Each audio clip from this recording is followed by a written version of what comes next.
Bridge তো হয়ে গেছে, শুধু সামনে বাকি আছে।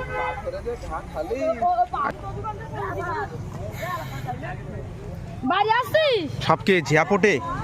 না, ঝিয়াপটি মায়া মাছ। কি ফোন এটা? আইফোন না শোনা, রিয়েলমি। রিয়েলমি ইয়ালা দামি ফোন। ছোট ছোট ছেলে মেয়ে তো স্রোতে তো ভালোই ধরতেছে, হ্যাঁ সাহস আছে এদের। দেখেন ছোটে লাভ মারবেন, দেখেন এই মাছ পাচ্ছো? মাছ পাচ্ছো? ওই দেখেন কি মাছ? কই দেখি শোনা একটু, উঁচু কাট দিন শোনা। একটু করি। ভালোই তো লাগছে, কারণ এই পরিবেশটা সচরাচর পাওয়া যাবে না। কত বছর পরে আমাদের এদিকে বৃষ্টি।